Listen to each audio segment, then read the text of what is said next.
Thanks very much, those of you who were able to introduce yourself in the few seconds that you were given. I think everybody knows this, but it's probably worth repeating. Entrepreneurial skills, in my view, are useful regardless of whether you want to be an entrepreneur, you want to work for an entrepreneur, or you want to work in a large business. And can anybody explain what an elevator pitch is? A minute and a half where you basically say what your project is. Yes, but more. What else?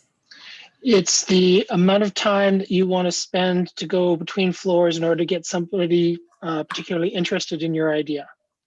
That, I think, is key. And so it's always worth, I always try to take a little bit of time at the beginning of sessions, regardless of who's there or what it's about, because some people are very accustomed to having to introduce themselves quickly, explain who they are, and catch people's attention. And others, frankly, can go through their lives without having to do that very often. So I do think that one of the things that entrepreneurship training does, if nothing else, is teach people how to pitch, how to very quickly introduce themselves, catch people's attention, and ideally become memorable. So something to think about as one of the first steps in becoming a successful entrepreneur.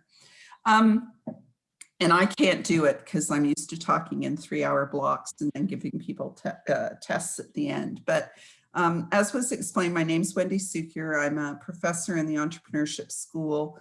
I was the Associate Dean who set up the MBA program, so happy to see some of my grads here. And I was the Vice President of Research and Innovation at Ryerson and responsible for a lot of programming, including getting considerable funding for the DMZ. I've been chair of, I've run my own consulting firm and NGOs and so on for a long time, and I've also served on the boards of a number of startups, including one of the DMZ's big success stories, Flybits, which I think just got $30 million in funding, as well as social ventures like Green Igloo now, Growing North, which builds geodesic greenhouses in Nunavut to address issues around food security, as well as education around biology and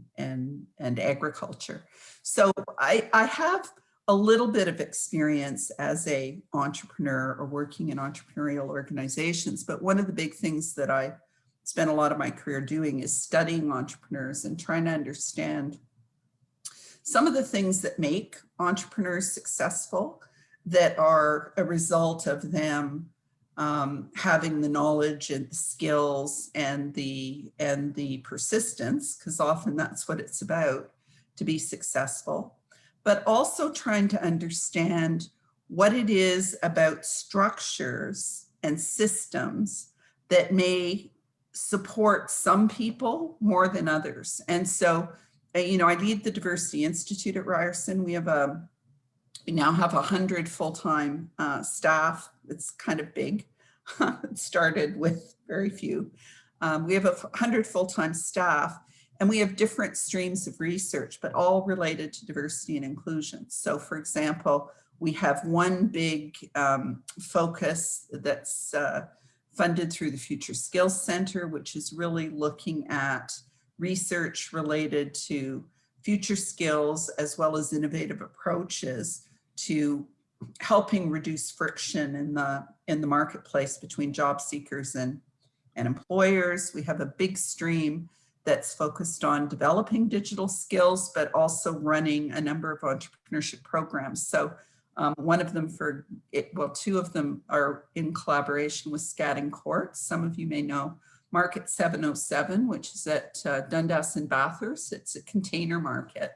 And we run programs there targeting low-income women. We also have which is surprisingly, perhaps to some of you, it's a mix of immigrants, refugees, and artists. And I realized we started recruiting at OCADU because at the time I had a daughter who was living in New York on an artist visa, and I realized she was poor and she needed to be an entrepreneur. Now she works at BCG.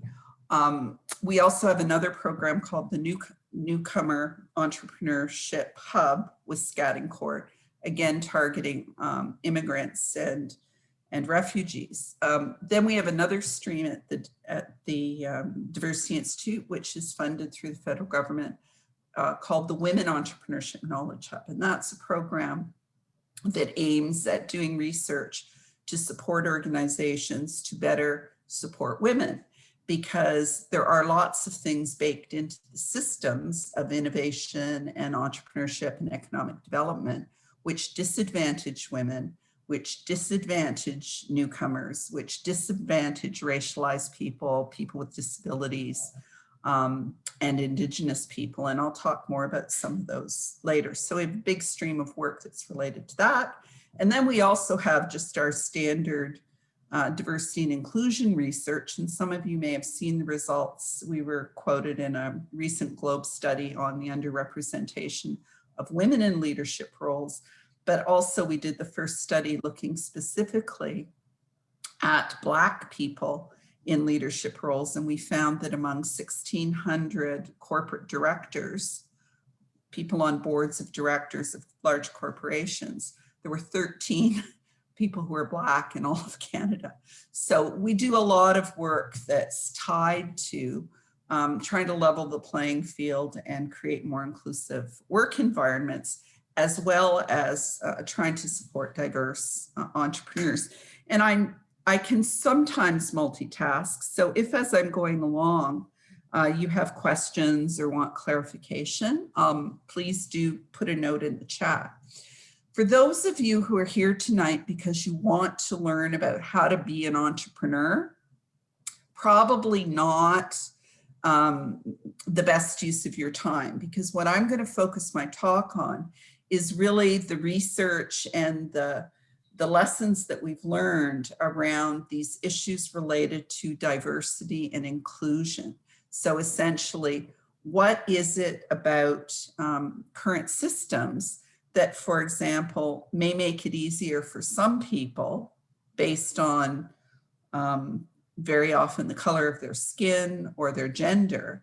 What makes it easier, frankly, for white men to become successful entrepreneurs versus racialized women or others? And what are some of the things we can do about it? So that's the focus of the talk tonight. And my feelings won't be the least bit hurt if some of you go, hey, no way, I'm here to find out how to earn money and you are no help to me, and you want to log off. Because I know Sean very well.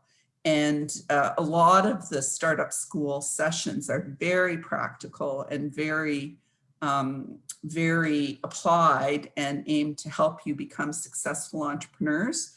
This is more of a I won't say theoretical, but it's more of a research-oriented talk on what we know about gender and other dimensions of diversity. So I'll just pause there for a moment in case anyone wants to run away. And then I will say the famous last words that I say very often, which is I'm going to try to share my screen, except the host has disabled participant screen sharing. So host. I'll fix that 1 second. Thanks very much. Now that I know who my host is. Should be good to go now. Okay, great, thanks. So what I'm going to do is just provide, as I said, a bit of a, oh, there are 2 people in the waiting room, it seems, as well. Thank you. If that's of interest. So what I'm going to do is talk a little bit about an inclusive entrepreneurial ecosystem and what that means.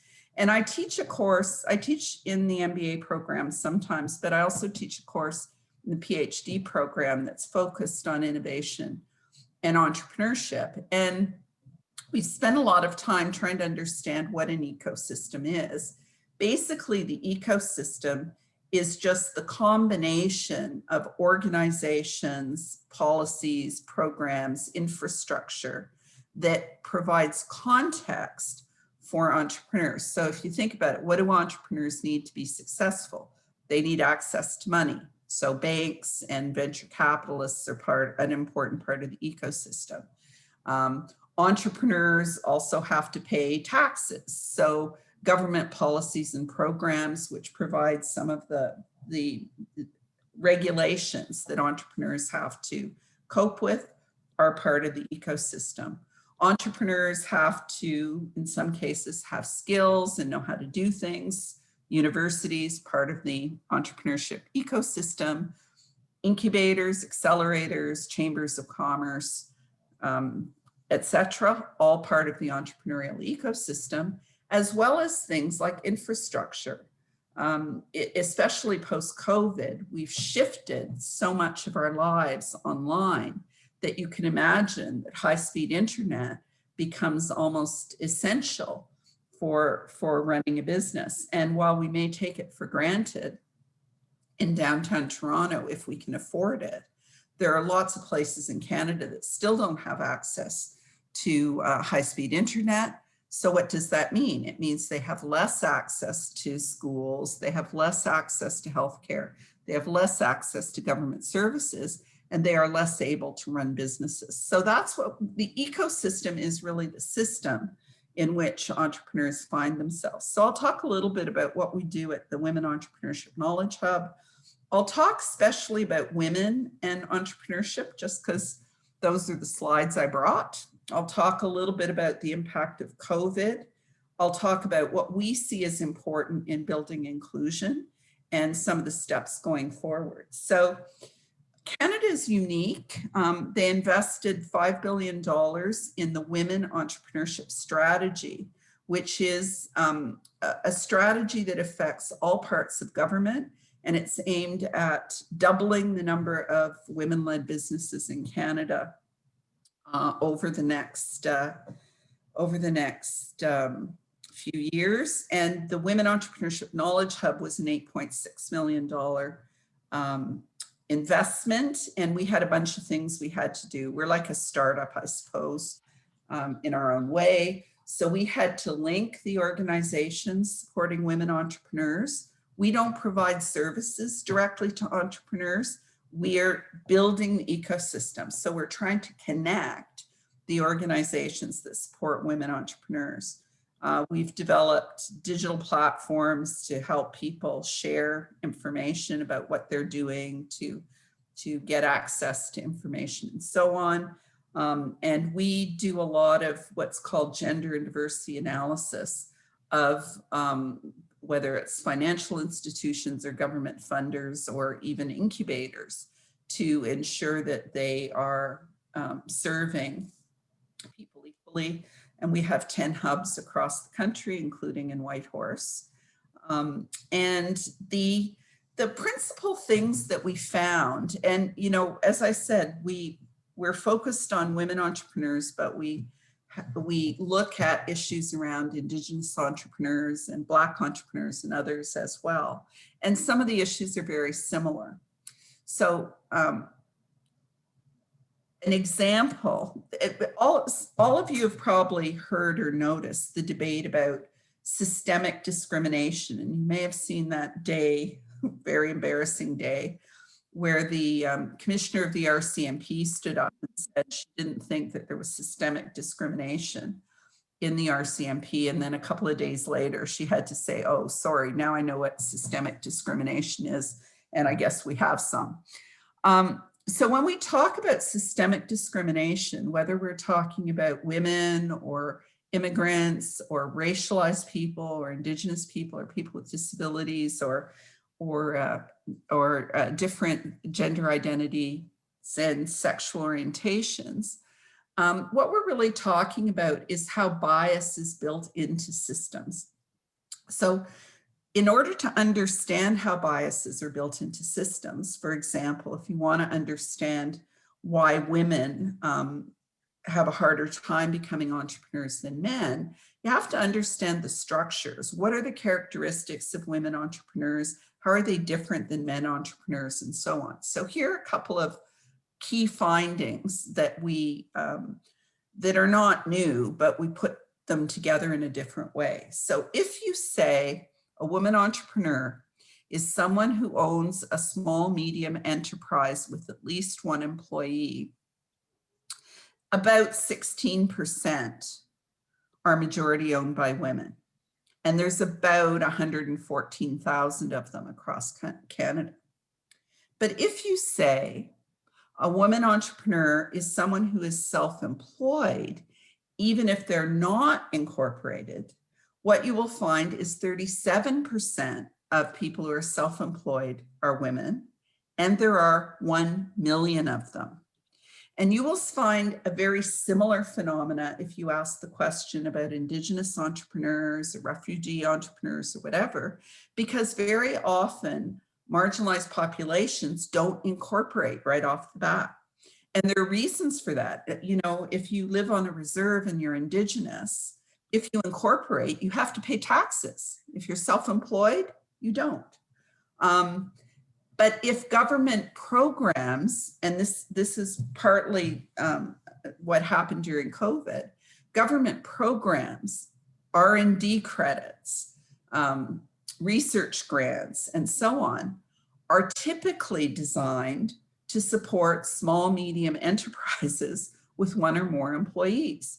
And it's not that anybody doesn't want to support women entrepreneurs. It's just that their definition of what an entrepreneur is someone who has incorporated their business. And by using that definition, they unintentionally exclude women. Does that make sense? Because that's, you know, one of the sort of classic examples of where you find systemic discrimination that's built into the system. The other thing is that women are a larger percentage now of new businesses, but their businesses are much more likely to be micro businesses, very small and without employees. And when we look at access to funding and we compare what happens with men and women, again, we see differences. So women are less likely to get financing from banks. Women are less likely to receive angel investments or VCs, venture capital investments. In fact, companies without women that are entirely owned by men are 4 times more likely to get financing from angel investors. But women are slightly more likely to get government loans and so on. Why is this? There are a whole bunch of different reasons. Some of them are structural. We know, for example, that if a woman and a man give exactly the same pitch to venture capitalists, they will ask the man different questions than the woman, and they're more likely to give the man money, even though the pitch, the business plan, is identical, because biases are built into many of the systems. When we look at credit from financial institutions, there's some evidence of bias, but one of the issues is that women are less likely to seek loans than men are. Women, you know, and one of the big things we constantly work on in our training programs, for example, is to persuade women that it's better to build their business with other people's money than to use their own. One of the things that's really interesting is that women are really gaining ground when it comes to exporting. Exporting is hugely important in terms of growth. And so what we see is that in for example, 2011, only 5% of women-owned businesses exported. In 2017, that had doubled to 11%, almost the same as men at 12.2%. So we're seeing that women are gaining ground when it comes to exporting, and exporting is really, really important for growing the economy. Who else exports more than average? Newcomers. Why? Because they have knowledge of international markets. And one of the things that we have to do a better job of is leveraging that knowledge to help grow the economy. So when we think about structure, when we think about women entrepreneurs versus men entrepreneurs, we have to think about some of these issues. We also have to think about the fact that women are more likely to be in services and less likely to be in tech. Women are more likely to have smaller companies than men and therefore be less eligible. We also see, as I mentioned, that immigrant women are more likely to export even than men, immigrant men. One of the things that's happened with COVID is that a lot of the inequality and systemic barriers that existed previously have been increased. And so we know from research, for example, there's been a gap between what men and women get paid even for the same job. We know that women are underrepresented in leadership roles. We know that women often work in environments where they experience discrimination and harassment. And we also know that women bear the brunt of housework, unpaid work, childcare, and so on. And so what happened with COVID is all of these factors became far worse. Women are more likely to be in healthcare. They're more likely to be in industries affected by COVID. They're more likely to be responsible for taking care of children. They're more likely to have mental health impacts, and so on and so forth. We see this with women-owned businesses, partly because they're smaller, partly because they're underfinanced, but women-led businesses had much greater impacts in terms of decreased revenue than those owned by men. We also saw evidence that the sectors, as I said, that women were more likely to be in are services sectors. What are the sectors most affected? Services sectors. ICT, not so much. And so we have lots of research that shows this. But here's something that's even more shocking. This is a study that was done that compared the impact of COVID on Black entrepreneurs to the impact of COVID on members of the Canadian Federation of Independent Business. Oh, you're the One of the research studies that shocked even me. So when it comes to access to the government funding, what you see is Black-owned businesses are twice as likely not to think that any of the programs will help. Sorry, can you mute your mic, please?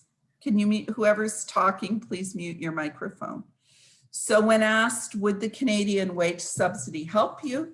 37% of members of the Canadian Federation of Independent Business said it won't.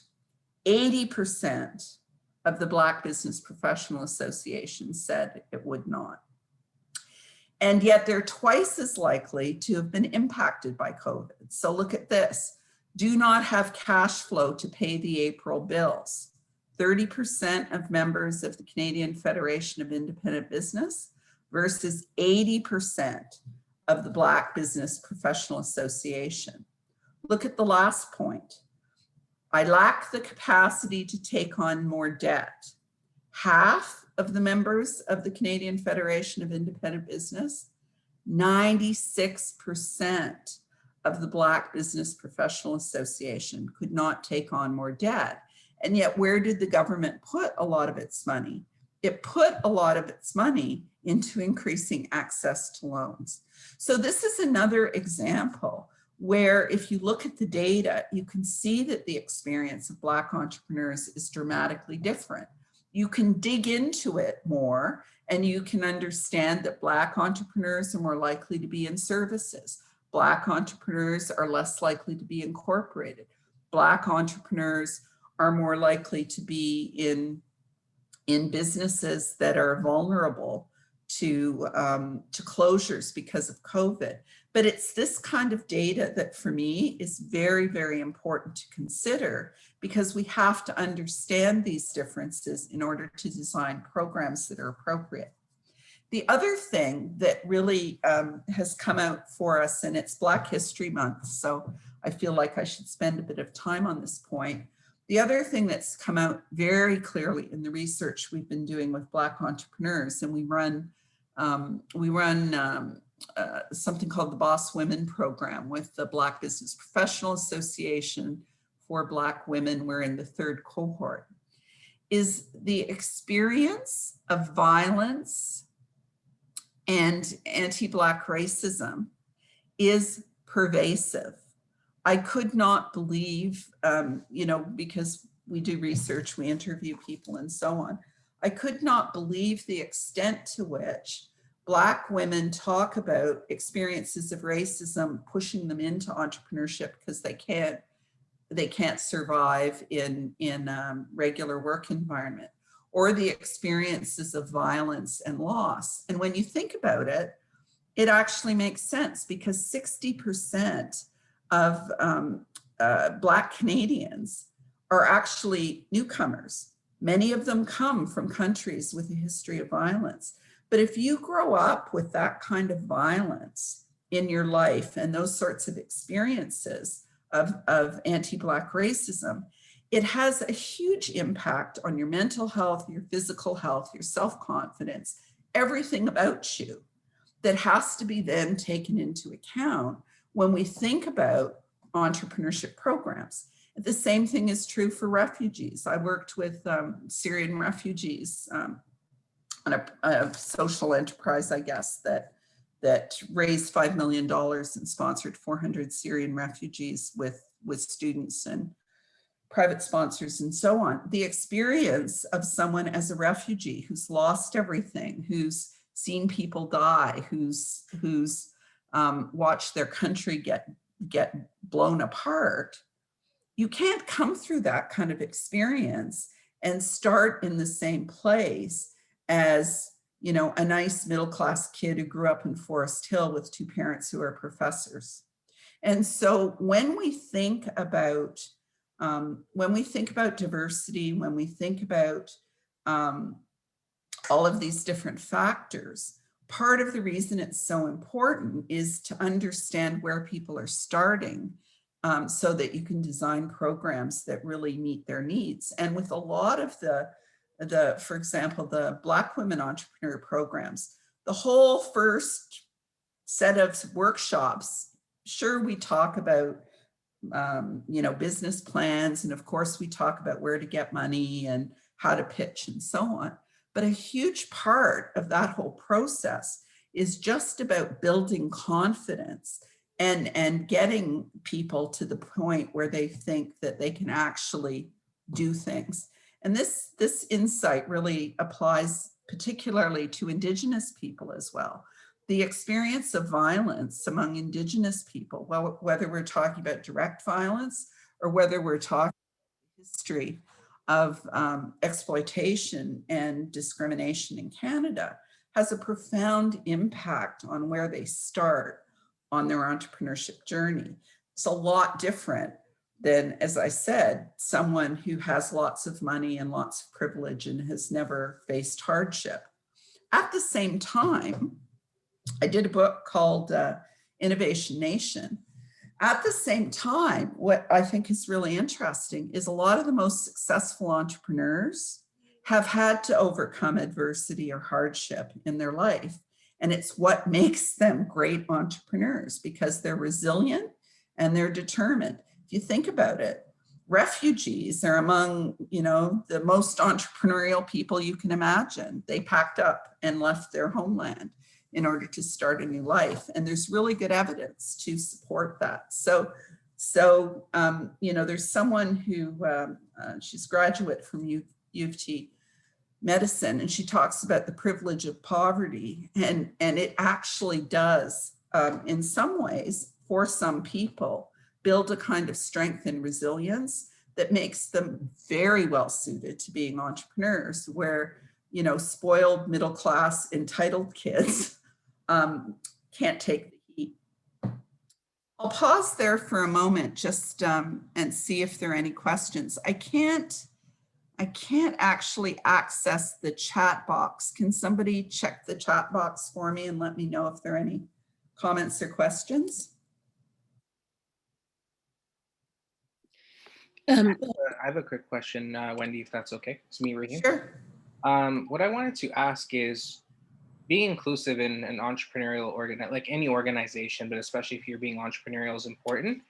How long do you think it'll take before we continue to make more progress, but we see like a big leap in governments, organizations, not just supporting women, but let's say racialized people, and where you see more of like a melting pot compared to what you still see nowadays? Do you think it'll still take, let's say, a decade, couple years to keep continuing making progress, or we see a big leap? Really good question. And, you know, I've been working, for example, on issues, this is not very encouraging, but I've been working, for example, on issues related to women in technology for 30 years.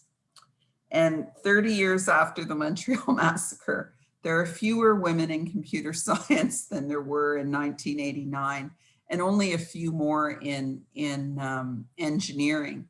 I think, you know, I think we see, especially after the George Floyd murder, there's been a resurgence of attention, for example, focused on anti-Black racism.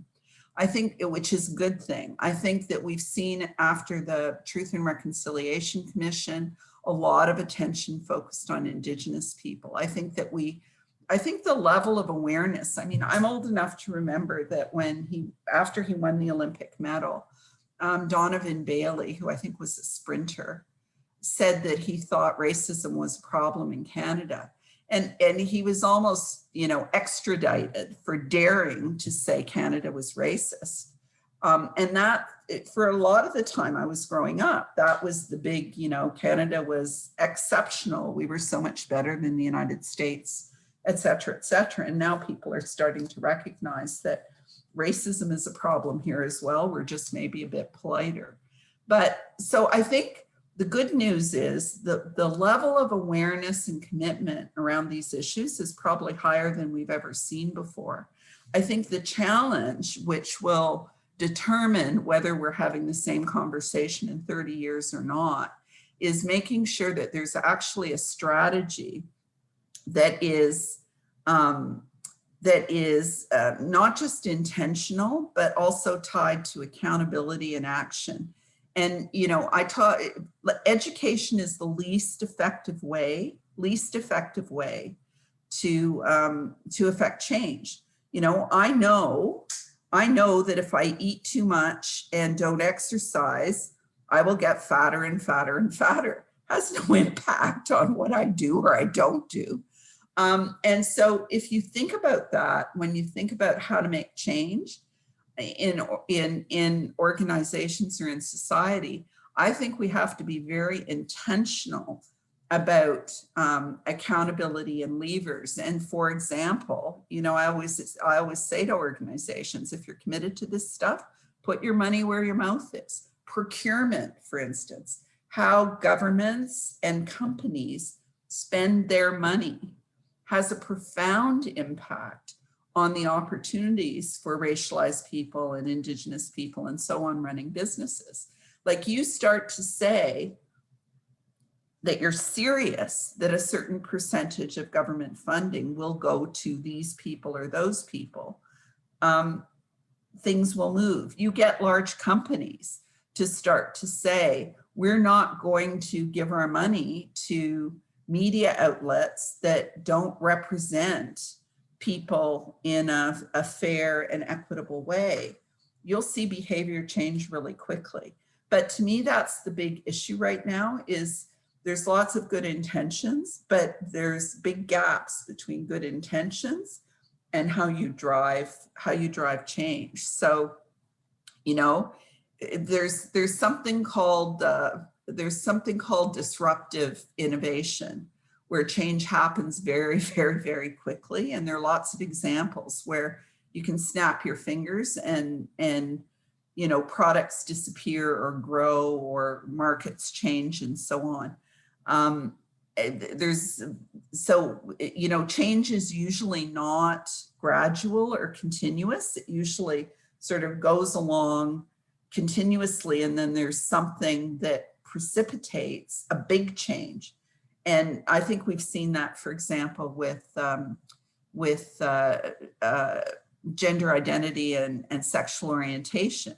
Like 30 years ago, it was illegal to be gay, and now we're preoccupied with making sure that we've got the right pronouns and we have inclusive washroom facilities. That change was incredibly dramatic compared to progress for Black people, or even to a certain extent for women who, I think I saw something recently that said there are more men named Michael who are CEOs of Financial Post 100 companies than there are women. And that's at a time when women are half of the people in business schools and so on. It's kind of a long-winded answer, but basically I have no clue. I'll probably be dead, but maybe I won't. We'll have to see. And a lot depends on choices individuals make, in my view. Hi, Wendy. I also asked a question on the chat, but it's Isabel.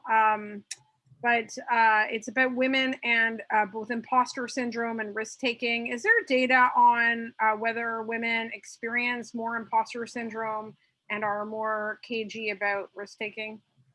Yeah, for sure. There is there's definitely evidence that supports that. The big issue I think we have to be aware of is it's because we're beaten into submission, right? So some people, where I think we have to be really clear is the differences between anything that is innate. When people start talking about, our brains and, our brains do this or our brains do that, I become very suspicious. I think there's no question, however, that women are socialized to be more subservient and polite. And, there's tons and tons and tons and tons of research that shows women are held to different standards and so on and so on and so on. And that, and I will actually talk about how some of that works, because stereotypes really have a big impact on whether or not you think you belong or not. This is Adia. Can I just like to make a comment, if I may. Riyadh, I'm not sure if I'm the person who asked about how long it would take to see change. Rahim, yeah. Rahim, I apologize.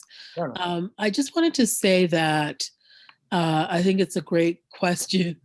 How long? Because it's a question that, for some of us, that's been asked for a long time. And I would like to make the observation that even when there appears to be a dramatic change, it has come after decades, and in the case and in some cases, centuries of resistance and struggle. So I think that there's, even when industry, makes a change or starts to ask for certain representation or what have you, it isn't, I would argue that rarely is it because of, a fast change. Rarely is it a fast change. It might be fast on the level of consciousness of the general population, but usually it takes a lot of work, and it's built on the shoulders of a lot of people. No, well said. I just think that there's a lot of progress to be made, and even Wendy's slides, individual, organizational, societal level, even things that she brought up. For us, I think we can continue where we're going, but we really need to have a bunch of growth in this area, because there needs to be progress to be made, and I think the improvement needs to come much faster. I agree 100%. I just hope it, anyway, I hope it happens quickly. I hope it happens dramatically. Speaking of the slides, Wendy, can we get a copy of your slides afterwards? Yeah, sure. Any other comments or questions? Isabel, again, regarding the one I just asked you about imposter syndrome and risk taking, I've never considered that it would be something innate. That's pretty awfully sexist, whoever is suggesting that. But I'm actually interested in knowing whether research has been done on interventions. What tends to work to support people given that these might be risks? I just know, like, working with teams, like a team at a time, that I've spent more time with women on, blue sky thinking and pushing a little bit to try to both stretch that and make it as real as possible. And that's been somewhat helpful in trying to counter some of this. But I don't know if there are other interventions that have been shown to be from research to be helpful. Yeah, there's tons of research on it, like whether you're talking about politicians or whether you're talking about people applying for management jobs or whether you're talking about entrepreneurial intent. The research, and this is not intended to offend the men who are on the call, but the research does support that if a man has 50% of what's required, they'll throw their hat in the ring. And a woman may have 90% of what's required, but she'll focus on what she doesn't have and needs someone to push her. And that is a phenomena that we see across the board. And a lot of it has to do with socialization and how we're trained to behave and what expectations are. Like there's quite a lot of research on it. Mm-hmm. So how you counter it, there's quite a lot of work that's done on sort of gender sensitive training for entrepreneurship, for leadership, and so on. And just, coming back to what I said about trauma-informed approaches, gender-informed approaches recognize that women start in a different space than men do, and they need different things. For example, during COVID, I'm jumping ahead a bit, but during COVID, what a lot of the support organizations said is that women didn't just want money, although they needed money to keep the doors open. They needed almost therapy to kind of reassure them that, their lives were not over, they were not terrible parents, and so on and so on and so on. And I had I participated in an examination of someone whose research was done on incubators and the experience of the role of mentors and coaches and incubators. And her conclusion was very similar, that men wanted technical support. How do I do this? How do I do that? How do I meet this guy? Whatever. Women wanted encouragement and support. And that dynamic was just completely different for men and women. Now, that isn't to say that all women are one way and all men are one way, but the tendencies are clearly there. Mm-hmm. Sorry, I was just going to comment on that. Is that okay? Sure. This is Monica. It's interesting because when I think about kind of how I approach work and see myself and compare myself to men, I feel like oftentimes it's not so much imposter syndrome, it's more of a different approach. And so I find that men, they are comfortable with more risk. And so they are perceived to be much more confident. Whereas women tend to be, okay, this is the landscape. These are the issues that I see. This is the recommendation that I would make. Does that make sense to you? Much more of a collaborative decision-making process in coming to a next step or a recommendation or a solution. And I find that when we frame it as imposter syndrome, it's a deficiency. Whereas when we think about, there are different approaches, and the female approach of looking at it that way actually is much more stakeholder oriented, takes into consideration more views, is probably more thoughtful in a lot of cases. Not to say that either is better. They have pros and cons for both. And I think that there's an opportunity for us to recognize that and to look and to in discussions see it from the various lenses versus kind of defining it as an imposter syndrome, which seems like a deficiency in some ways. It's a good point, and there was actually, quite ironically perhaps, an article on exactly that within the last few days on LinkedIn. Is that talking about imposter syndrome kind of shifts the burden. It's like a blame the victim thing. Yes. So I get that. What I would argue, I suppose, is that we need to, I don't know what we call it, but we need to recognize that if you set up your processes, and I hear this all the time, whether it's from the news media when they're talking about who they choose as experts, or whether it's like we just had a horror show at Ryerson where all of the faculty nominees for the Board of Governors are engineers and scientists, and all 6 of them are men. Mm-hmm. Like, in what universe does that make any? Mm-hmm. But what they will say is, oh, well, it was open, anyone could have applied. And if you understand that women are less likely to apply, then you adopt different approaches. And that's been something that they've had to do in appointing judges, in trying to level the playing field for managers and so on. So I think it's a case where the intent is not to blame the victim, but the intent is to say women are more likely to react like this in these situations.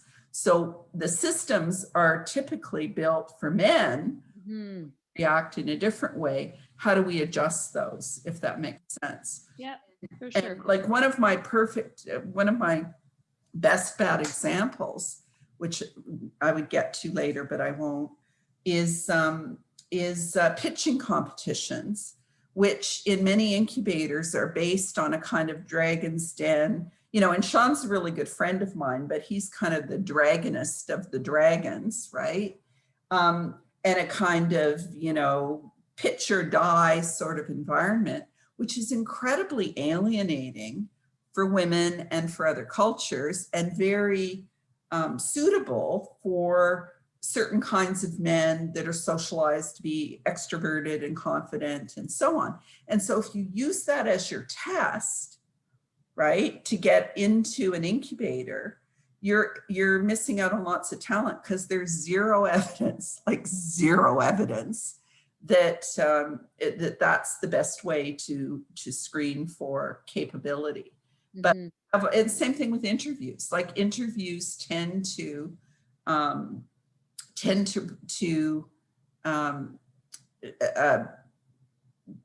treat men in different ways, because very often men will come in, project a lot of confidence. If they're asked a question, they'll always focus on, how they're awesome. Women are very often, and I've seen this time and time again, are more focused on trying to answer the question. So they come off as being more tentative and less secure. So we have to really, really think about how these things play out. And that's why when we talk about driving change, we look at it from an ecosystem level, and we look at societal issues like culture, like government programs, and so on. We look at how these different organizations work, and we look at individual behavior and choices. And I'm not going to go into a lot of the theory stuff here, but I do have a few examples that I think are kind of interesting. When we look at the societal level, for example, if you ask people to name 3 entrepreneurs, who are they going to name? Steve Jobs, Mark Zuckerberg, Elon Musk, what's the other guys? Bill Gates, right? Are the ones that are most likely to come up over and over and over again. Not only are they all white men, but they're all white men in tech, and they're all white men in tech who are kind of, either ICT or engineers. And if that becomes your notion of what an entrepreneur is, not only does that shape how venture capitalists treat women, not only does that shape how government programs are framed, but it also affects how women look at entrepreneurship, right? Because if those are the images of entrepreneurs, most girls won't see themselves in those pictures. And so one of the things, and this is just an example, it's a while ago, but we did a Google image search on entrepreneurship. This is what you get. Do a Google image search on carpenter and you'll see Jesus, carpenter ants, and Karen Carpenter before you'll see a woman. And these are just things that are so embedded in our culture. There's one woman I see in the middle, two, I guess, that they have a profound impact on what we see. I seem to have power to admit people. You know, this is another really bad example, but entrepreneurship competitions, this is typically what they look like because there's such a strong association between entrepreneurship and men. So one of the things we're really focused on is trying to look at some of these stereotypes and really unpack how we challenge them. And, you know, I think these are a couple of good examples. So when we think of entrepreneur, how many people think of Oprah Winfrey? How many people think of Kylie Jenner, who was a billionaire at the age of 20 selling gunk on Shopify, which is a Canadian company? How many people know Celine Dion is worth $800 million, right? Or Mandy Ranahan, whose company I think it's like 560 million. Or Tessa, who owns, who's an Indigenous woman who owns an airline. So it's really, you know, one of the things we really have to do, in my view, is start to challenge and question stereotypes. And I'm focused here primarily on gender, but of course we have to do the same thing with immigrant entrepreneurs. And, you know, it's funny, I was on the board, I shouldn't tell this story, but I will.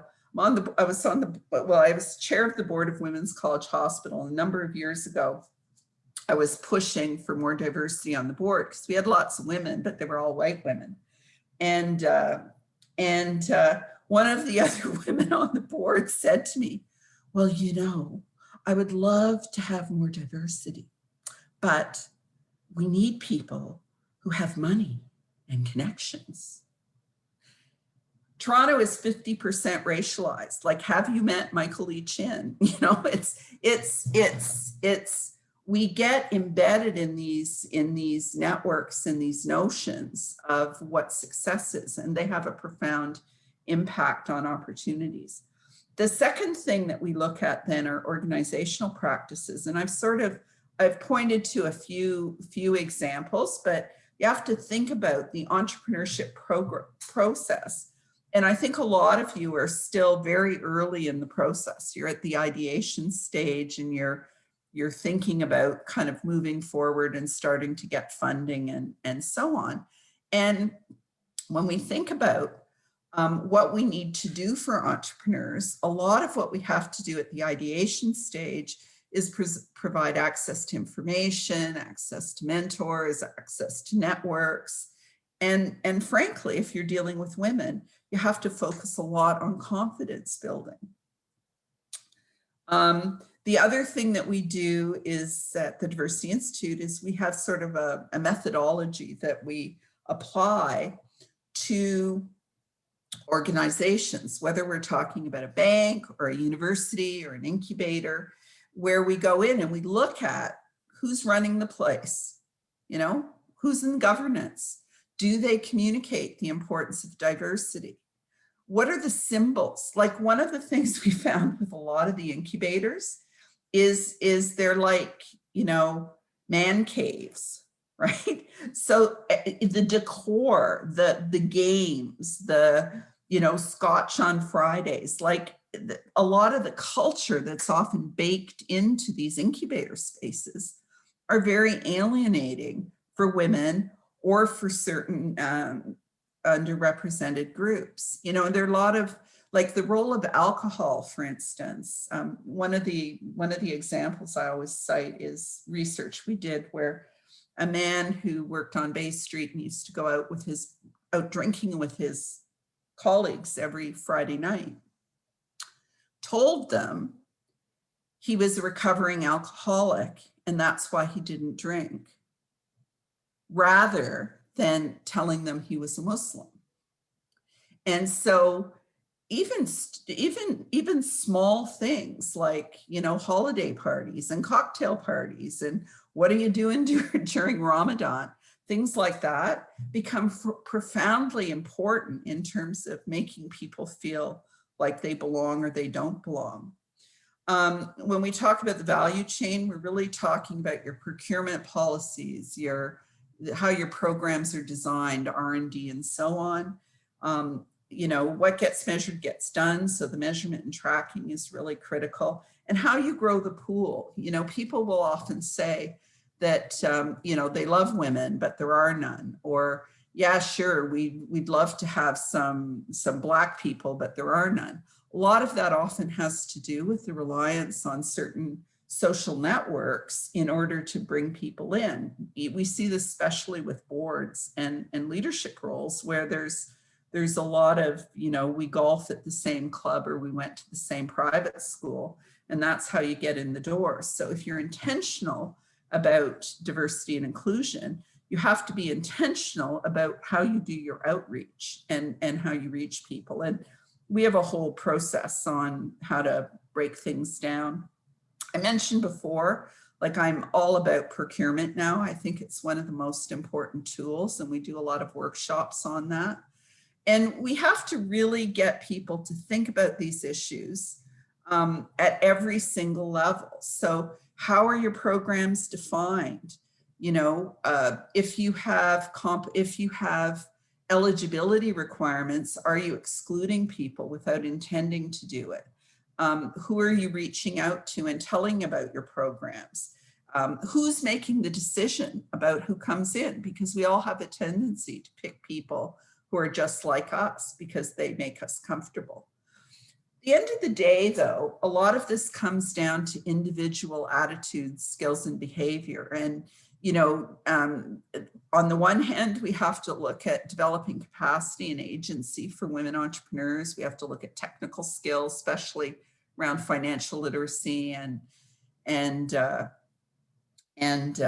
technology. We have to address the confidence gap. I have it in quotation marks because it's a bit of an issue, or controversy now. And similarly, women don't ask. There's lots of research that suggests that, you know, you offer a man a job and he say, I want more money, I want a corner office, I want a car, and I'll get back to you in 2 weeks.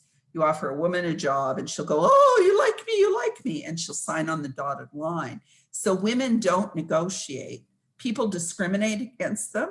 It's a two-way process. They're discriminated against, that undermines their confidence, and often as a result, they don't make demands. They also often don't have the same kind of social capital networks and so on. And you can say almost the same thing about newcomers, about racialized people and so on. Social capital networks, who you know rather than what you know, is often so important in people's success. So on the other hand, we have to tackle conscious and unconscious bias among people who are making decisions, who are providing the training and support, who are influencing who gets picked and who doesn't, and what they get and what they don't get. And really trying to confront our own biases and how our own privilege can play into this is important. And, you know, there's a lot of focus on white privilege, and I don't dismiss that for a moment. I think there's no question that it's real and it exists. And if you're white, you have opportunities that people who aren't white don't have. But it's not the only form of privilege, right? So socioeconomic status gives a lot of privilege, right? And so there are racialized people who are rich, who have more privilege than white people who are poor in terms of their access to opportunities and networks and so on. And so, you know, for me, making change really requires constantly learning, constantly questioning your assumptions, constantly thinking about how your biases affect, you know, who you take seriously, who you go for lunch with, etc. And I remember one of my bosses once, I made him show me his calendar, and you could just go through and you could see breakfast, lunch, dinner. It's all his, you know, all his boyfriends. He didn't have, there was no space for women, but it was a two-way street, because I would rather have pins stuck in my eyes than ask my boss out for dinner or for lunch. Like, I'm old and socialized where, you know, women wait and men ask them out. Like, it's just weird to me to, even though it's, you know, professional, I still have real, I know in myself, I have real challenges in making demands on people for their time, their support, their advice, and so on. And, you know, I'm old and experienced, so you can imagine how different it is for others. So we're really preoccupied with challenging some of these assumptions. And, you know, one of the most important things for me is to really remember that innovation is not about tech, it's about doing things differently. And so it's as much about social innovation and the sustainable development goals, you know, improving the environment, alleviating poverty, reducing violence, building human rights, and so on. Those are just as important goals when we think about entrepreneurship and innovation as making the next app and a lot of money. We have to really think about gender and diversity in every single thing that we do. We have to recognize that childcare is not a women's issue, it's an economic issue. 30% of women are considering leaving the workforce because they can't juggle childcare, homeschooling, and their jobs. And this is one of the most profound things that comes out when you talk to women entrepreneurs, is they're just being crushed by the burden of unpaid work. We're working hard to do things like get women to at least consider incorporating, because it will open up access to all kinds of resources that they would not otherwise have access to. Doesn't mean you have to incorporate, but you should understand what is involved in incorporating, because it may be better for you. We also have a lot of programs that are specifically targeting Black, Indigenous, and racialized women. Boss Women programs, one of my favorite, our Rise Up competition, which I think the finalists, winners are announced next Friday, attracted 700 Black women entrepreneurs from across the country. And we have a big focus on Indigenous outreach. I have an Indigenous coordinator who works out of the University of Manitoba, and she's just constantly in consultations and trying to understand what is required to better serve Indigenous women. And we are named Ice Bear Women in a Indigenous naming ceremony. So we have a lot of focus as well on skills development, partly because right now, and this is not just for women, but a lot of the skills agenda is really focused on large corporations, even though they account for only 10% of jobs in Canada. So we're really pushing hard to make sure that entrepreneurial skills are really thought about as essential skills. And one of my favorite projects, and I think it was partly the insight through working with Syrian refugees that led me to do this, is the typical approach we have to, for example, training immigrants is we let them come to Canada and then we stick them in a classroom for 6 or 8 months to learn English, and then maybe they can have a survival job. My experience with Syrian immigrants, at least refugees, was, you know, they had 7 words of English and they wanted to work.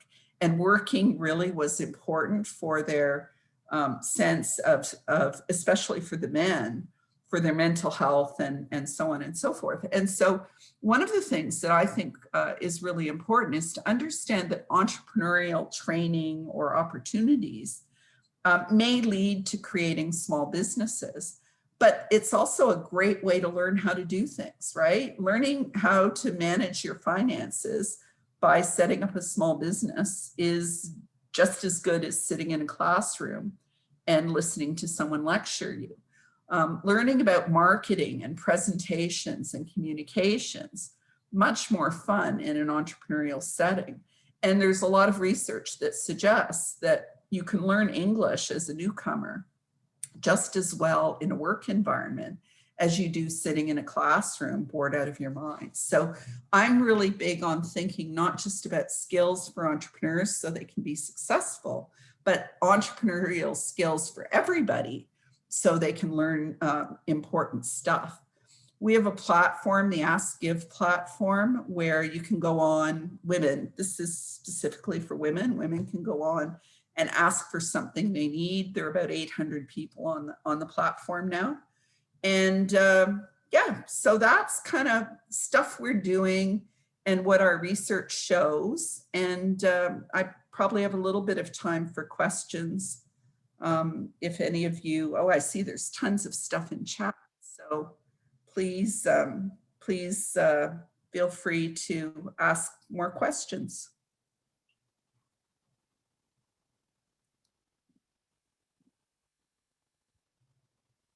Yeah, if anybody has questions, you guys can unmute yourselves kind of like you had done earlier when you guys did that. So go ahead. And I put my email in there too, in case anyone wants something. Questions? Comments?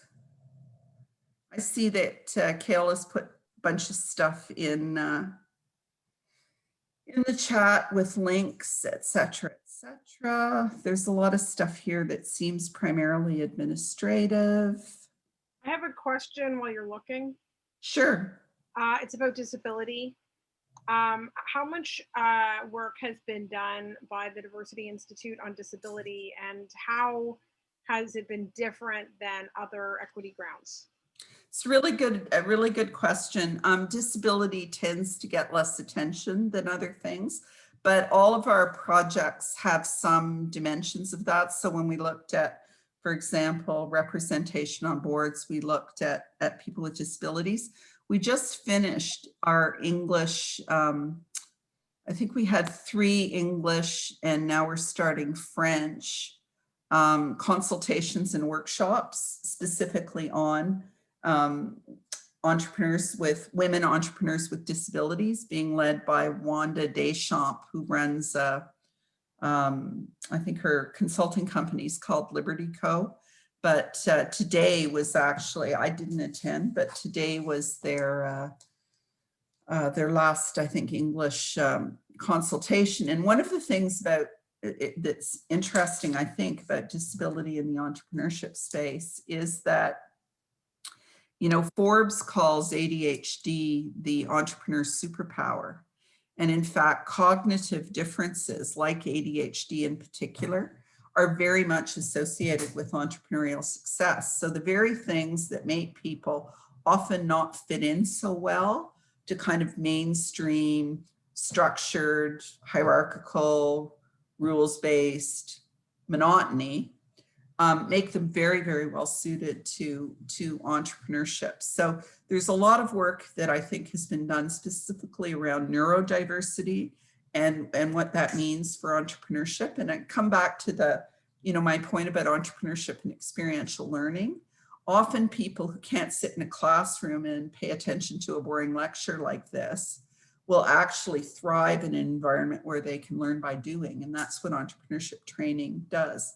The other piece that's really come out in COVID with people with disabilities is we did a couple of studies looking at skills gaps because, you know, university graduates with severe disabilities have worse employment outcomes than high school dropouts. Like there's just, it's atrocious. We can support people getting through university, but then we can't get them jobs. And it was interesting because one of the principal accommodations people with disabilities want is the ability to work at home and flexible hours.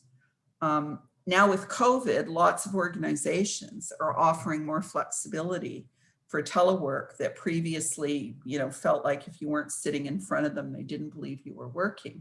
But entrepreneurship also offers those features where, you have more control over the pace of work and when you work and so on. So I'd be the first to admit there's not as much attention as there should be on issues around disability, but certainly it isn't an area that we've flagged and we are doing some work in.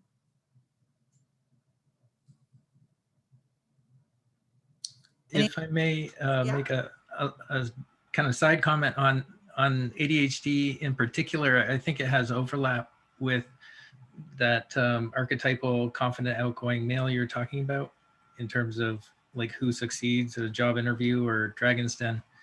And, there's like 3 types of ADHD, and only one of those kind of like follows that, like the conditions you're talking about, I think. And so I think that's like a very narrow slice of the pie in terms of the neurodivergent population. Before you even respond to that, I'd like to comment on that because it's something I do know about. And that isn't actually what it is about ADD that is the piece about entrepreneurship. It's about executive dysfunction, which executive functioning is typically putting things into categories in ways in which they've already been categorized. And so somebody who has challenges putting things into known categories often is because their mind will categorize things in unique ways and draw new links between things, which sparks, it's the beginning of innovation. And for folks who are neurodiverse and neurodivergent, often like this taught to design thinking process is actually natural, divergent thinking. And so that's actually a lot of what it is, rather than it being about like having a boisterous personality. Yeah, and I can't pretend to be an expert, but it is, to me, it is incredible. This came out in work that we did, but also in my department, the School of Entrepreneurship and Strategy. There is a very large percentage of the faculty who will self-identify as being neurodivergent and are perfectly proud of it because it's actually a competitive advantage. So I don't want to minimize. I mean, some people with differences suffer terribly because of all kinds of things, and women in particular are often undiagnosed till well into the middle age. It's another example where gender biases have often been built into.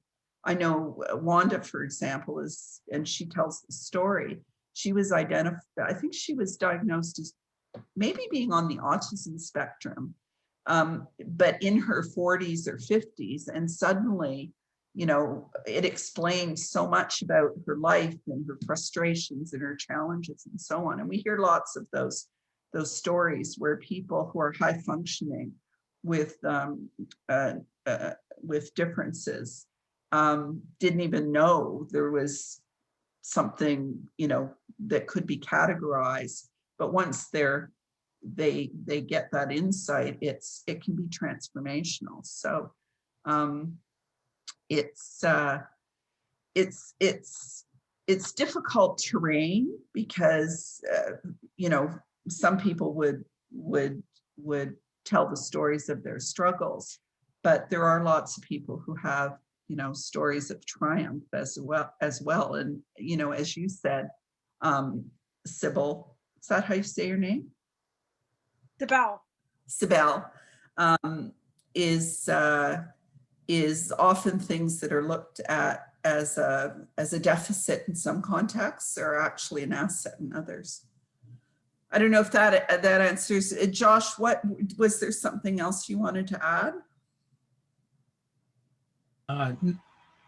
Not really, no. Thanks. I think, yeah, Sibel's rebuttal was excellent. Anybody else with comments or questions or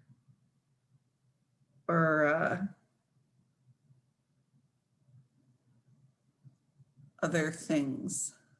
I have a new question, if I may, about the role of mentorship and of peer mentorship, and how those are effective or non-effective with BIPOC entrepreneurs.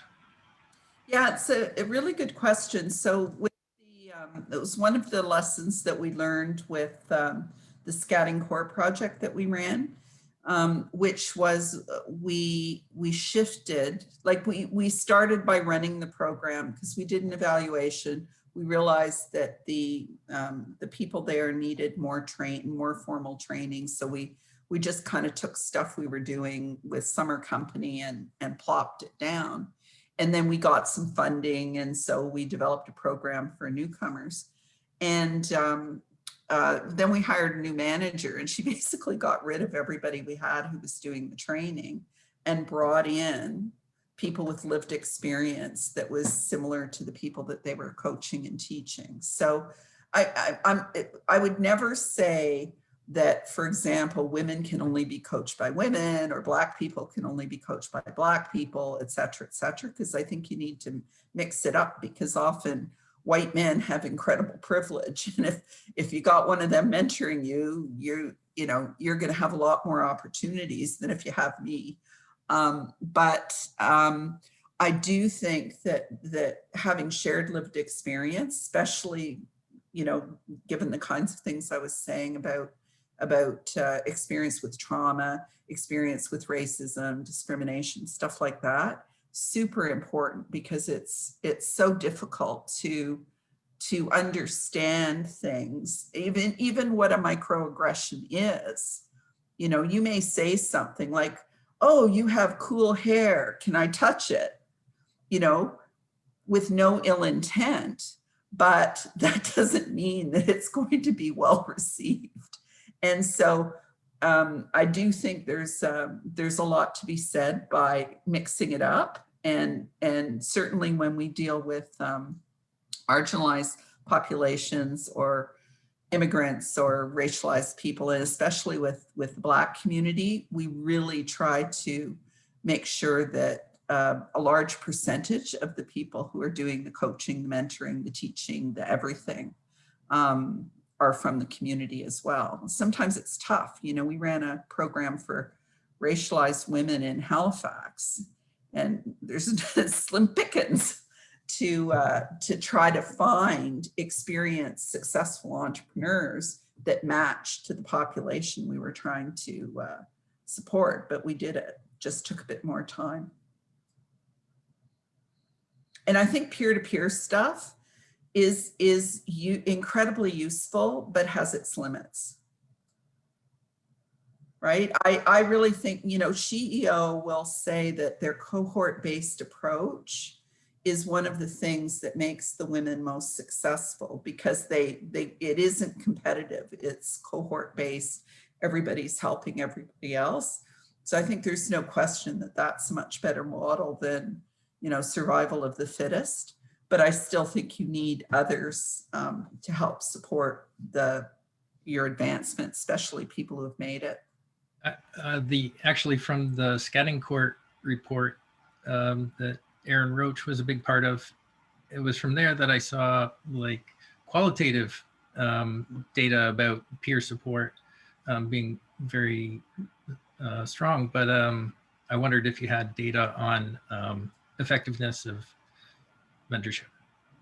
But yeah, and certainly your question about the matching the mentors and the trainers with the demographics of the people they're working with, that's come out really, really clearly. Like we had, and it was stupid, but you have white, confident white men teaching Muslim women from Syria.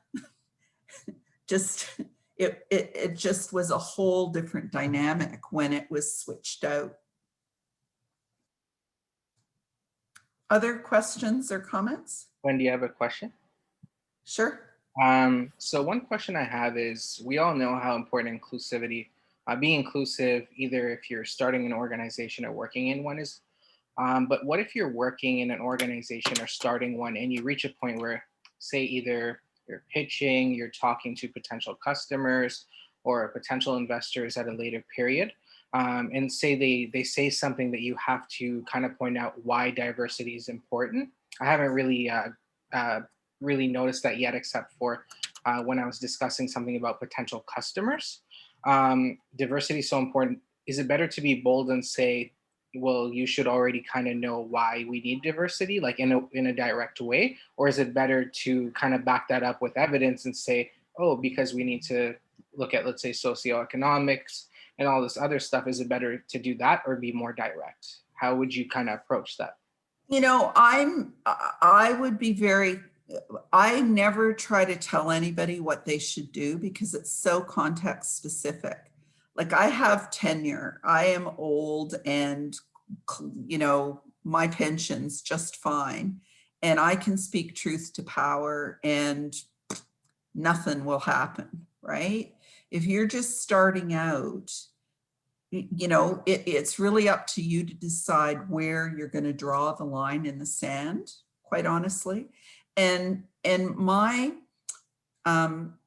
orientation is always towards the business case. So it's really easy to persuade people who think exactly like you do. And that's one of the big challenges with activists, is often they kind of get in a room and they tell each other the same stuff they all think, and it's like a big echo chamber.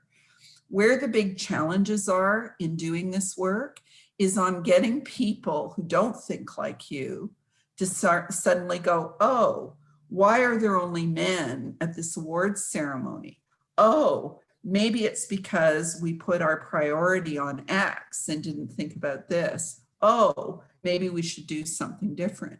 And those kinds of conversations are not going to happen, or those kind of that kind of awareness is less likely to happen in a context where you're being confrontational than if you create an environment where people can kind of learn without feeling threatened. Because this stuff goes to your core identity. What do you mean I'm a racist? You know? You bring up, yeah, no, you. Right? You can talk about systemic discrimination and systemic racism and so on, but a lot of people will hear you're saying I'm a racist. So in my view, it's always better to focus on, this is a way to get the best talent. This is a way, look at the market in the market in Toronto is now 50% people who have been born outside of Toronto. If we don't get with this, we are losing half the market. Here's the research: innovation, different ideas. We need different perspectives. We got to solve these problems in new ways. And, you know, and there is evidence around engagement, performance, and so on. But increasingly, there's also litigation. So you get it wrong, you're like, it's a big problem. And so, you know, that's just my orientation. Some people are much braver, but I'm always trying to figure out what works. And I find that appealing to people's self-interests and sometimes to their empathy works. And that's why we tend to talk about privilege, look at different dimensions of privilege. So, you know, do you get followed around when you go in a store? Do you get stopped by the police? Like, there's certain things that are definitely associated with race, but did you have parents who spoke English and could help you with your homework? Were you able to go through university without working 20 hours a week in order to help pay the rent? You know, have you always been able to express your affection to your partner publicly without, you know, worrying about being lynched? Like, there are a lot of things that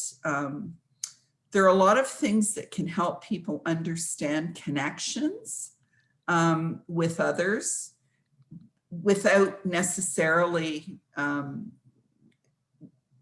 reducing it to the you're a racist.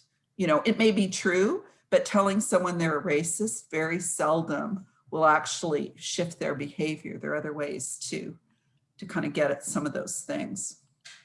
No, well put. I think definitely like using that and being strategic in your approach, using maybe evidence-based way to go about it, and just it's like planting a seed in their head. If you're trying to talk about inclusivity or maybe something else, planting that seed, you know, approaching them in like a strategic way. It's like food for thought, right? No, thank you so much for that, and thank you. Great event. Could I add a little bit to that? I was just thinking as you were describing that scenario, Wendy, that the root question was, you know, if you're challenged about what your plans for your business are with regards to the inclusivity, I'm guessing that it's better not to go into that sort of conversation without your facts in check to be able to, you know, anybody who's going to be entering into that sort of discussion with you as an entrepreneur is going to want to know that you're going to be fiscally responsible first and socially responsible second, most likely, because if they're putting their money on the line, then I'm guessing that's going to be. Not to say that your suggestions for, like, you know, looking at the diversity statistics in Toronto aren't fantastic statistics to be able to use in order to say, you know, those are perfectly good challenges to having questions like that. I'm just guessing, perhaps not being, you know, putting your a diversity proposition first and foremost in your business planning is unless you can prove that it's going to be an integral part of what you are planning to do to make money. Yeah, no, I think you raised a good point. I guess what I would suggest is there's increasing evidence that that's not a dichotomy, you know, doing well and doing good at the same time. Like there's increasing recognition, I think, that if you do these things well, you actually will be more successful because, you know, everyone knows retaining staff is a huge issue. You invest a lot in training them. If they don't stick around, it costs you money. So I agree with you. Like the way you frame it, I think is very important and very dependent on the audience. And if nothing else, entrepreneurs have to understand how to read markets and audiences and present information and opportunities in ways that are going to resonate. And you know, I always say communication is not about what you say, it's about what is heard. And so if you don't understand what is going to be heard, then you should really think about what you're saying. So anyways, any other questions, comments? Sorry, I've kept you so late. I have one last thing quick. You know, organizations that maybe hire people through because of diversity, but they do it to maybe reach a certain quota rather than like looking at their talents and the diversity as a whole. How do you think that can kind of be changed in a way where they're not just doing it because to reach that quota, they're doing it because the diversity and the person's talents together? It's a really tough question. And I think that, you know, it varies, but I think what we see is sectors subject to employment equity. So finance, transportation, to a lesser extent, communications, all are doing better on diversity and inclusion. And all I can think that tells us is that, yeah, they were pushed into it and they had to set targets and they had to have formal plans and they were being reviewed and so on.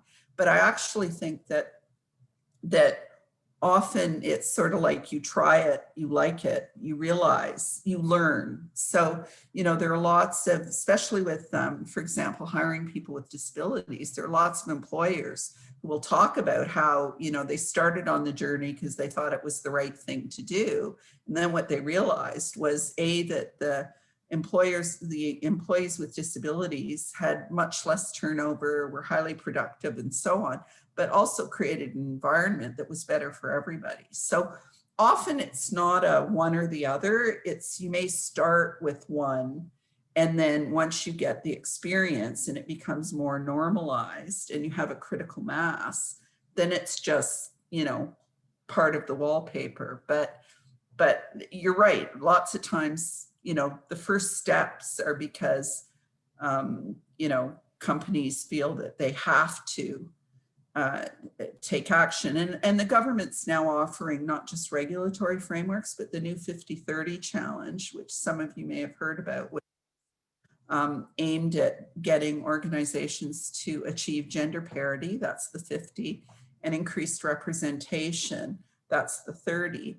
The government has said they're going to use that, we don't know how yet, in making decisions about grants and other things. Like if the government starts really tying money that it hands out to diversity and inclusion, that will change behavior very quickly. And as you point out, companies may just be doing it because they have to, but in general, like I've never heard of anybody who introduced a diversity policy and then went, oh my God, this is dreadful, get rid of all those people.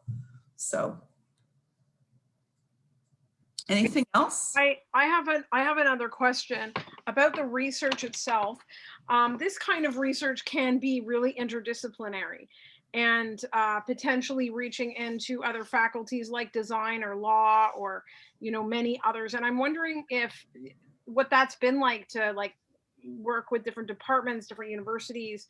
How in what ways has it been helpful? In what ways have been barriers to try to reach out across that? It's a really good question. And in fact, it was, I don't know who I was talking to earlier today, but it sort of came up because within universities, or like we have about 100 research associates at other universities or at Ryerson, and they are across faculties. I tend to obviously have more colleagues in business, but you know, Pam Palmetter's in politics, and you know, Richard Latchman's in communications and design, and Yuta Trevianis is at OCADU, and so on. So I'm kind of selective, like I pick people I know I can work with. What I would say often happens if you just cold take a philosopher and a business person and an engineer and something else and throw them together. Often it takes a while to get the cross-cultural communication going because the way things are framed are going to be very different. And even if you have people, we're all really committed to things like diversity and inclusion, they may really differ on the extent to which they think, you know, the issue is structure. We have to rip down, we have to tear down capitalism in order to correct all the inequalities versus, you know, neoliberals who will focus much more on individual capacity and enabling people to do things. You put those two people in a room, they have the same goal, but their analysis of the problem and the path they see to move forward can be really different. So you have to spend, you know, the common cliche is that increasing diversity increases your coordination costs. And that's true whether you're talking about demographic diversity or you're talking about disciplinary diversity. If you bring together people from different disciplines, they don't all think alike. They don't all have the same vocabulary. They can't finish each other's sentences. You're going to have to spend more time up front building trust and communication and common approaches. But in the end, you're likely to get much more interesting results. I did a master's degree in medieval history before I switched to business. So I'm kind of, you know, I'm like on the graduate faculty in business, in public policy, and in communications and culture. So I kind of, you know, I can wear many hats depending on who I'm with. But some people are very, very narrow. And if they can't measure it, it doesn't exist. And if it's not linear, it doesn't make sense, et cetera, et cetera. So it's work for sure. Any other questions or comments? And I think that applies not just on doing research, but obviously in building your teams and startups. So some of the incubators really thrive because they bring together people with different backgrounds, but it does make it more challenging than ones that are very narrow. That's awesome. We do have one last question from Adia. So Adia, sorry, you can go ahead and then we can wrap it up, Wendy, after that. Great. Thanks. Thanks very much. And thanks to everybody for really interesting discussion this evening. I have a sort of very quick question and one that may take a little bit longer, I'm not sure. Quick question is around when you were saying in Nova Scotia that there were slim pickings for Black entrepreneurs. Were there certain, was it a certain level of entrepreneur that you were looking for? So I'm just thinking of most of the people. Yeah, well, to run the training sessions, we wanted people who were skilled and experienced, and it was just really hard to find the same pool because the population in Halifax is obviously much smaller than in Toronto, for example. Okay, and then I was just wondering, and this Sibel, beautiful name, her questions, I just made me wonder how much intersectional work, I don't know whether you've addressed this already, but in terms of the various studies that you've done through the different zones and programs that you've mentioned, I'm just wondering how much intersectional analysis is done? Are you asking me or Sibel? You, Sibel, questions raised, comments and questions raised it for me, but yeah, no, well, I think I thought I explained, like with the Women Entrepreneurship Knowledge Hub, it's all intersectional. So we're doing work with women with disabilities, Indigenous women, Black women, racialized women, immigrant women, older women, younger women. So yeah, all our work is through an intersectional lens. It's just in some instances, like when you look, for example, at diversity on boards, you aren't going to find a lot of people who self-identify as having disabilities. You're not going to find a lot of people who self-identify as Indigenous. So with some areas we work in, it's just really hard to find, you know, Indigenous CEOs, for example, to talk to you. It's a lot easier to find women, white women who are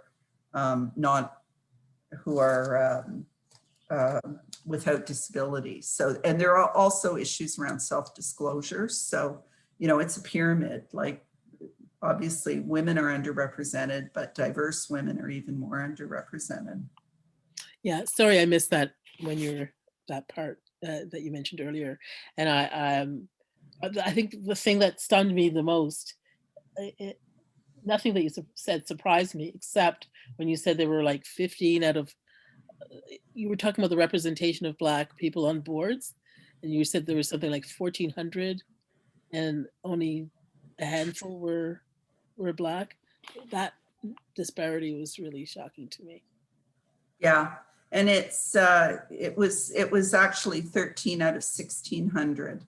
And it's it's I think the first study of it's at corporate boards, but yeah, it really pushes us towards disaggregating data, because that racialized minority category, you know, the experience of someone who's Chinese is very different than the experience of someone who's Black or someone who's from South Asia. So there's certainly more work that needs to be done there. Thank you. With that, I will thank you all for, a lot of people stuck around. I'm really impressed. Thanks so much. Thank you so much. It was fascinating and really a lot of food for thought.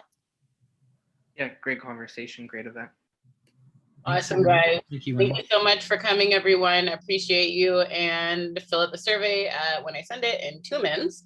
And we will see you here next week for potentially another session on whether or not being a startup and having a side hustle / entrepreneurship is for you. Everyone have a great night. Thanks so much. Thank you. Thank you. Yep, feel free to email me if you like, and I'll make my slides available for sure. Thank you so much. Thanks, guys. Bye-bye.